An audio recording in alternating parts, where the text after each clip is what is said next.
selamat pagi listeners. Buat kalian semua nih yang lagi berjuang sama morning rutinnya di tengah kemacetan, kalian harus tetap semangat ya. Pagi ini saya ingin beri salam paling hangat untuk semua komuter yang sedang memulai aktivitasnya. Pendengar, kalau kita ingat kata komuter, pasti lekat banget nih sama yang namanya desak-desakan, polusi, sama kemacetan. Nah, semoga kita semua selamat sampai tujuan.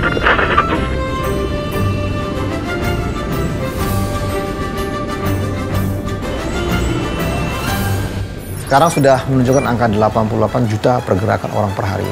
Sementara KRL ini daya tampung hanya 1 juta. PR yang paling besar adalah angkutan massal. Jakarta tidak akan bisa berdiri sendiri tanpa adanya satu kerjasama dengan daerah sekitarnya. Kalau nggak dikoordinasikan, waduh. BPTJ ini menjadi penting untuk mengkoordinasikan kepentingan stakeholder. Kejar-kejaran nih kita sama pertumbuhan pergerakan orang gitu lah.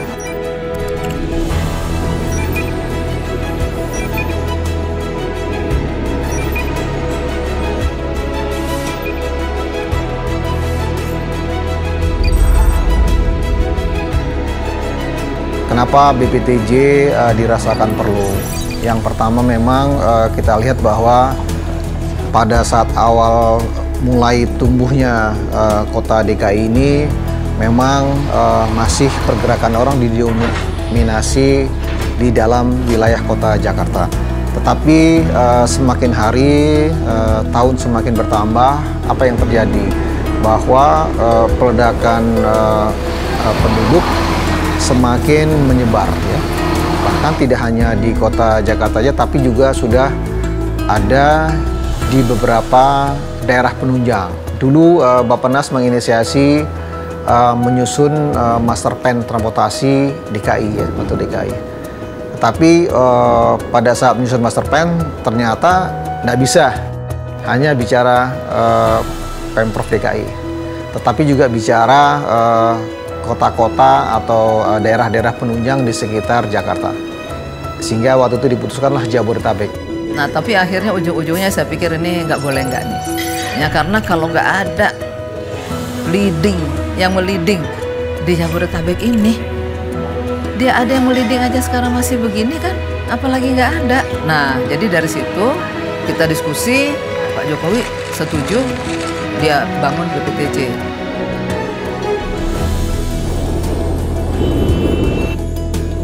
Utama daripada peran BPTJ adalah bagaimana BPTJ bisa mensinergikan ya pembangunan transportasi, khususnya ya transportasi di wilayah Jabodetabek. Ya, tentunya BPTJ tidak bisa berjalan sendiri ya. Apapun pemerintah daerah juga harus ikut serta lah ya, karena itu kan tujuannya Badan Pengelola Transportasi Jabodetabek untuk mengkoordinir kegiatan otoritas transportasi di wilayah Jabodetabek.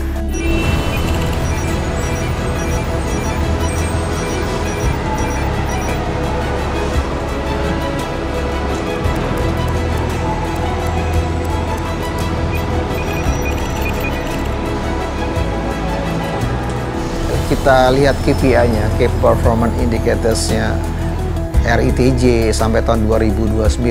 Yang pertama adalah apa? Bahwa modal share harus mencapai 60%. Kemudian coverage angkutan umum harus mencapai 80%, kira-kira sama dengan Singapura saat ini. Kemudian apa? Kecepatan rata-rata harus mencapai 30 km per jam. Kemudian yang berikutnya apa? Point to point, waktu tempuh tidak boleh lebih dari 1,5 jam. Apalagi kemudian terus pindah moda itu tidak boleh lebih dari 3 kali. Kalau orang pindah moda dari satu titik ke titik yang lain lebih dari 3 moda, orang cenderung malas. Kemudian orang untuk mendapatkan halte terdekat tidak boleh lebih dari 500 meter ya, atau kira-kira 5-7 menit berjalan kaki. Itu adalah KPI yang ingin kita capai. Sebenarnya bicara kemacetan tentu banyak solusinya ya, Yang pertama adalah kita bicara jangka yang sangat pendek ya. Misalnya besok kita harus melakukan apa gitu kan. Kemudian kita bicara jangka menengah, kemudian bicara jangka panjang ya kan.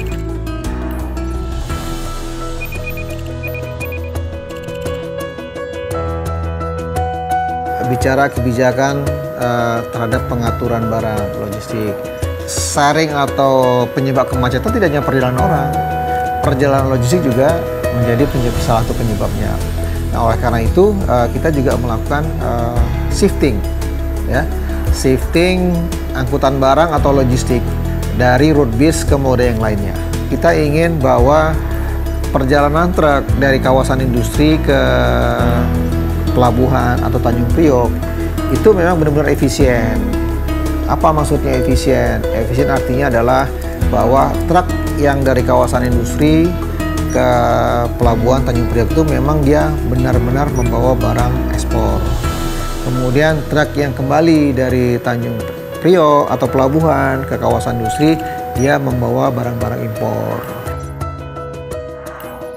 Nah, yang cukup menggembirakan adalah cakupan angkutan umum.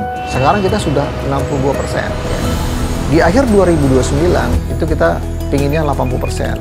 Saya optimis ini akan tercapai. Kita melihat perilaku masyarakat, ya kan. Masyarakat kita itu suka sulit untuk berpindah antar moda, ya kan.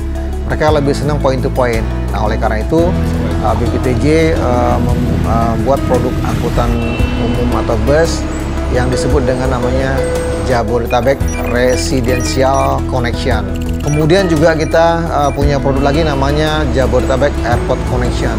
Jadi ke bandara mereka dari mall, ya kan, dari permukiman bisa langsung ke bandara.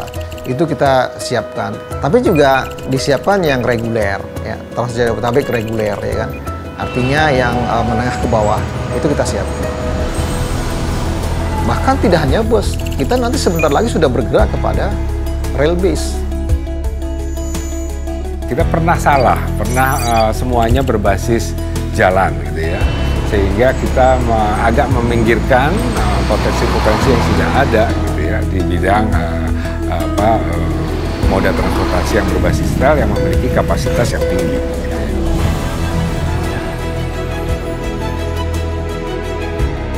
Bicara jangka pendek yang besok bisa lakukan, kita melakukan rekayasa lalu lintas. Ya.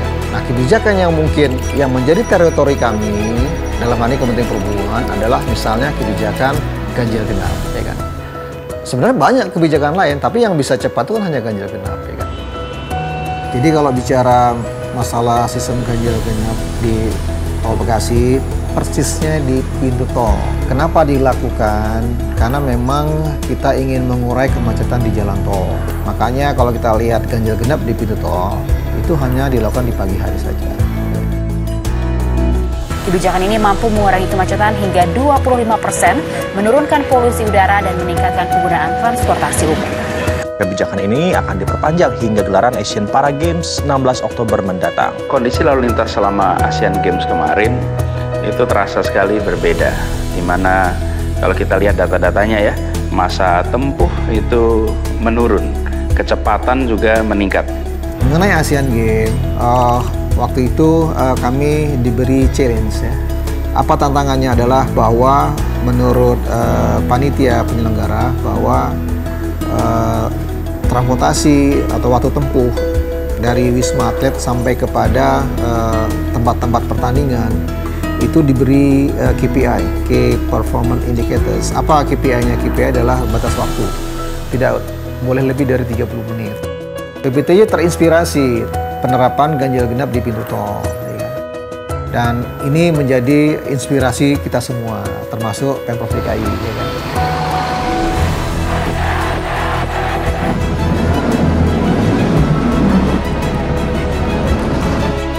Saya pikir Asian Games pembelajaran berharga buat kita semua. Kenapa demikian? Karena pada saat Asian Games itulah banyak kebijakan-kebijakan di bidang transportasi yang bisa dilaksanakan secara teori, bisa dilaksanakan dengan waktu yang cukup singkat. Awalnya sulit sekali kan? Bicara ganjil genap kan Sudirman Tamrin aja kan? Nah, ini berani diperluas. Dan masyarakat akhirnya bisa merasakan, oh ternyata ganjil genap diperluas, dampaknya cukup lumayan gitu kan. Dan saya pikir momen Asian Games adalah momen yang bersejarah buat kebijakan atau rekayasa lalu lintas ke depan.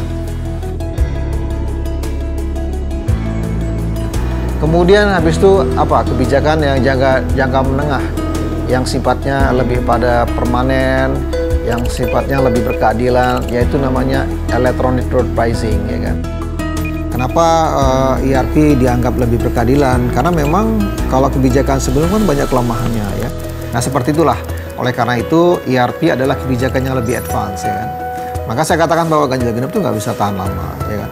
Dia maksimal 2 tahun. ERP adalah satu solusi yang memberikan disinsentif ya bagi penggunaan angkutan individu. Income bagi kota, uang itu dipakai untuk mensubsidi angkutan massal. Nah, kemudian apalagi kebijakan jangka yang agak panjang, yang namanya Transit Oriented Development (TOD). Kenapa? Karena TOD ini dibangun di simpul-simpul transportasi, sehingga orang diberi kemudahan untuk berpindah moda dari satu moda ke moda yang lainnya.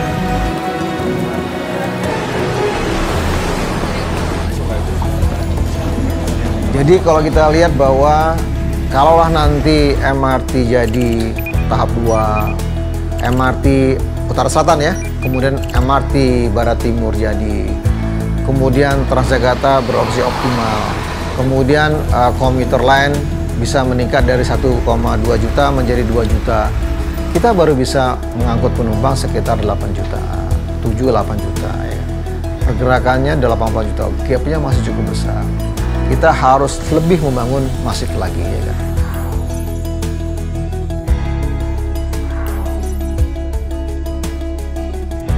Sebenarnya kami ke puncak tidak sendirian.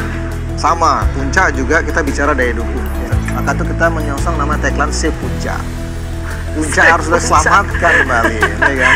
Ini harusnya daerah juga turut menyambut dengan baik, dengan nilai positif, ya jangan merasa ini menjadi gangguan mereka, jangan. Nah, ini untuk memudahkan masyarakat. Apakah itu cukup? Belum. Wah, kalau tantangannya banyak banget. Ya, nomor satunya tadi kalau saya ya, public transport dibagusin. Concern di public transport itu tidak akan berhasil mengakselerate secara bagus kalau kita tidak juga melakukan, jadi ada push pull policy itu makanya. Nah, ini yang memang cukup, ya saya bilang bukan kerja berat ya, itu tantangan mencari peluang-peluang, mungkin bukan hanya BPTJ, hampir seluruh Indonesia lah, karena transportasi tidak terlepas dari komitmen politik kepala daerah. Tapi ini menjadi tantangan, menyadari komitmen kepala daerah kita butuhkan untuk memberikan pelayanan transportasi di daerah masing-masing. Power ataupun kemampuan untuk melakukan eksekusi koordinasi ini memang harus diberikan oleh otoritas yang lebih tinggi. Ya, kalau perlu memang langsung di bawah presiden, gitu ya, karena ini menyangkut satu megapolitan yang sangat penting. Jujur aja, saya melihat BPTJ ini ekspektasi saya dulu agak lebih tinggi karena dia harus di bawah presiden. Karena kalau di bawah presiden minimal kan dia bisa mengelola bukan hanya transportasi tapi tata ruangnya. Jadi mungkin bagian pengelola tata ruang dan transportasi. Karena antara transportasi dan tata ruang ini satu kesatuan. Jadi kita selevel itu. Dan BPTJ memang harus kuat.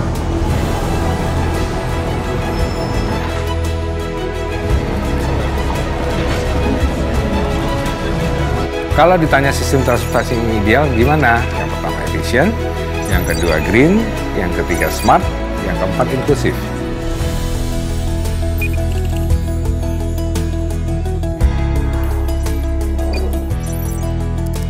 Ini adalah kota-kota aglomerasi di luar Jabodetabek. Tetapi yang 5 ini tidak se-complicated di Jabodetabek. Kenapa? Mereka kan masih di bawah satu provinsi ya. Satu gubernur, satu kepala daerah.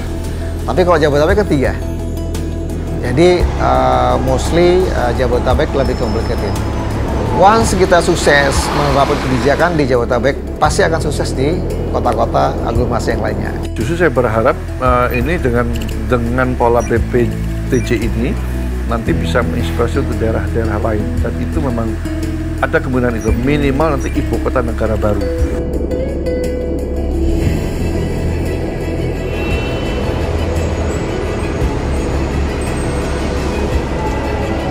Pengurangan jalan itu akan berpengaruh kepada sisi demand. Sehingga orang mencari jalan tadi bagaimana mencapai tujuan dengan tidak hanya berpikir saya harus menggunakan kendaraan pribadi. Itu yang sebetulnya dicari gitu ya. Bagaimana masyarakat supaya cepat-cepat pindah ke angkutan umum? Tadi kan, yang pertama infrastruktur yang dibangun harus terintegrasi secara fisik, ya kan? Contoh sekarang di Duku Atas, terhubunglah di situ komuter lain, kereta bandara, kemudian sudah ada MRT, dan yang lama juga Transjakarta. Itu adalah keterhubungan secara fisik. Apakah cukup? Masih belum. Jadi the last mile istilahnya. Nah itu semakin mudah, semakin orang akan mudah berpindah. Semakin sulit, orang akan melakukan kalkulasi. Apakah secara waktu dan biaya masuk nggak ini ke kantong saya?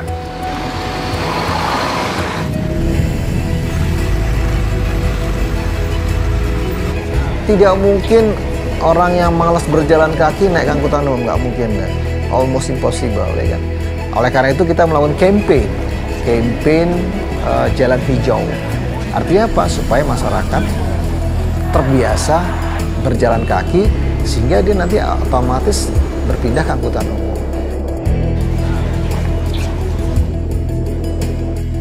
Lihat Sudirman Tamrin kita, trotoarnya sudah cukup lebar, ya kan? Bahkan jalan dikalahkan sekarang. Kita lebih berpihak kepada pejalan kaki. Itu adalah mimpi besar dari BPTJ supaya bagaimana orang shifting, orang berpindah dari jalan raya menggunakan mobil pribadi, tapi menggunakan pedestrian berjalan kaki. Jakarta tidak akan bisa berdiri sendiri tanpa adanya satu kerjasama dengan daerah sekitarnya. Maka di sini koordinasi merupakan satu keharusan. Nah, bagaimana mewujudkan itu? Yang pertama, ego itu memang harus diturunkan. Ego masing-masing unit, ego masing-masing sektoral, ego masing-masing wilayah. Karena kita akan mencari satu titik solusi di mana sama-sama secara bersama itu dicari satu keseimbangan baru. Marilah kita berkolaborasi agar Jabodetabek menjadi satu kota yang ideal untuk melaksanakan kegiatan transportasi. Tantangan yang terbesar adalah memadukan antara sistem transportasi dan sistem land use, tata kota dan tata guna tanah. Katakanlah di Jakarta kita bentuk satu unit untuk mengkoordinasikan sistem transportasi. Tapi kan sistem transportasi tidak bisa berdiri sendiri tanpa adanya koordinasi yang baik dengan sistem tata ruang, tata guna lahan. Dulu kita bicara ke orientasi fisik, ya. Tapi ke depan sudah berubah orientasinya. Kenapa? Kita bicara sekarang pelayanan, bicara kenyamanan. Oleh karena itu, kita bicaranya faktor manusia.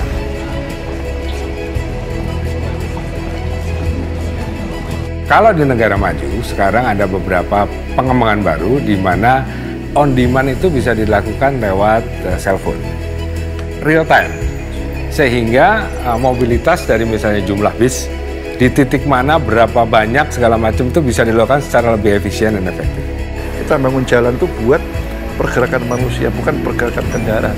Itu yang saya lihat ke depan BPTJ akan melakukan seperti itu yang kita harus support. Ya, jadi kalau BPTJ ini saya pikir paling enggak Jabodetabek ini harus jadi contoh.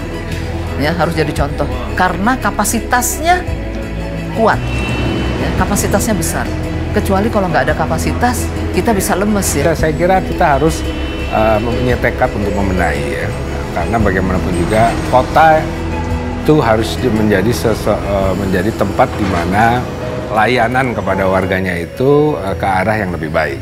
Nah, inilah BPTJ hadir di situ.